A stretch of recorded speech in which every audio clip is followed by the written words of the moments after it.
Indonesia's aquaculture products are among the best in the world.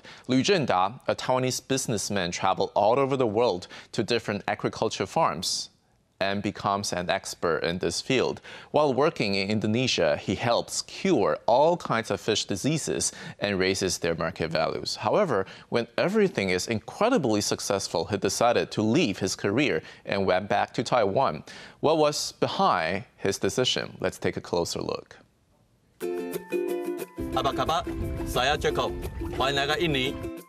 Indonesia is the world's largest archipelago nation. It has a population of around 260 million and an area of around 1.9 million square kilometers, 53 times the size of Taiwan. Indonesia is a bridge between Asia and Oceania, and it is at the crossroads of the Pacific and Indian Oceans.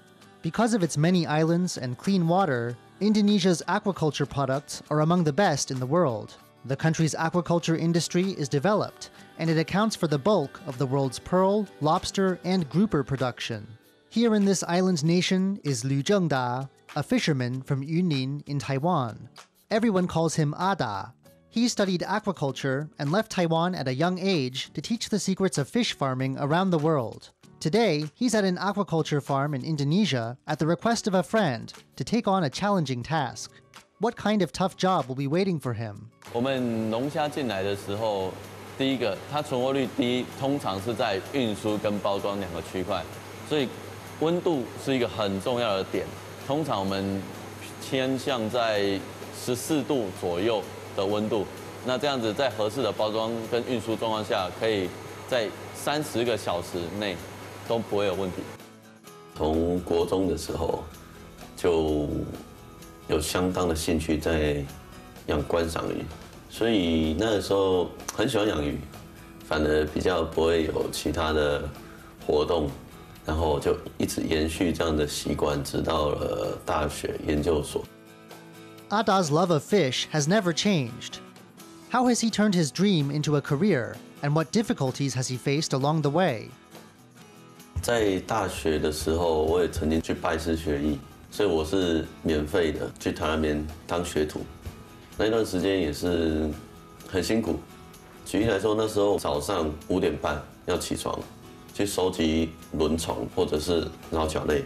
那这个都是室外池，你就是用很多的这个鱼骨、鱼肉或者是一些发酵物，苍蝇都是成千上万只的，那水面都浮着蛆啊等等。那有时候你就要穿着泳裤就跳到这样的水里面去做一些操作。我们在海大的时候，在大2升大3的时候，暑假有一个实习课程。那时候我选择去香港养殖场，第一次去实习的这个冲击性，我是在澎湖。那我就问经理说：“经理，我们的养殖场多大？”他就开上了一个小丘，然后跟我说：“你看得到的都是。”我当下真的很 shock。哦，原来全台湾最大规模的香港养殖场是长这样的，真的是好大。Ada's eyes were opened to the scale of industrial fish farming. Now, he has become an expert with rich experience. He's not only familiar with the characteristics of aquatic creatures, but also knows how to make use of this knowledge to develop the industry. Ada works abroad as a sort of fish doctor, expertly curing a variety of tough diseases on fish farms, raising the survival rate and value of fish and shrimp. 右手这一只呢，这是花龙，就是锦绣龙虾。它目前的市场单价1公斤大概在2300块台币左右。那我左手边这一只呢，这是青龙，目前的市价每公斤大概在1300块台币左右。After a busy day, Ada is going to have a get-together tonight with friends and colleagues in the aquaculture business. In addition to eating, they will also share their experiences and even discuss opportunities to help one another or work together. 像我们这些在海外从事渔业的同业人员，其实我们3不5时都会聚在一起，不管说是大的节庆或小的节庆，譬如说家庭的聚餐，或者说是平常私底下的联谊，那我们也会透过这样的活动来加深我们的情谊。那也有一些是商业上的考量。当初我们刚认识的时候，他是在一个斯里兰卡那么偏僻的地方在奋斗。这个是一个很不容易进去的地方。第一个，民族性不一样，语言也不一样，然后他非常幽默，然后对于人家有困难的地方，他都愿意去帮忙，这是一个非常不简单的一个事情。Over the past 20 years, demand for marine resources in countries around the world has only grown. The 3 countries with the biggest catches are China, Peru, and Thailand. Indonesia comes in at 8th place, and Taiwan is in 22nd place. However, as marine resources become exhausted, the fishing industry can only change and put its hope in fish farms. Today, Taiwanese aquaculture expert Ada has come to visit a friend on an outdoor fish farm and processing facility in central Indonesia. What experience does he have to share? 我今天呢，我是在印尼的三宝龙这里，那主要是来看我们的养殖场新建案，还有一个加工厂。目前我们正在盖一个龙虾的半室内的养殖场。那主要操作是以小的池子来做操作。At the processing plant, changing into sterile clothing and getting disinfected are necessary processes. With so many food safety problems these days, Ada is not afraid to go through many complicated procedures to ensure a safe, reliable environment for processing food. 过去的区块，因为鱼的资源很多，所以说在鱼类的加工，甚至于是废弃物的区块，琢磨会比较低一点。那现在因为鱼类的资源相对匮乏，所以也必须要去创新，去让全鱼利用。所以我们将切下来的一些边料，或者是人并没有吃的区块，例如说头部，然后来把它再加工，变成是鱼粉，那再投入我们整个产业链的区块，再产生它新的 value。在菲律宾也有遇到台风啊，没水没电啊。就这样子过了2个多礼拜，原始的生活。但是在海外做鱼就是这样子，它不是在台湾那么样的舒适、很自在的生活，是完全不一样的。 Ada's life abroad has been full of impossible tasks. With his 10 years of experience working hard overseas, his life may look colorful and exciting, but it is actually very lonely. Not only are his friends and family far away, but sometimes he must go to remote places and stay there for a long time. That's why learning to solve problems on his own has been very important.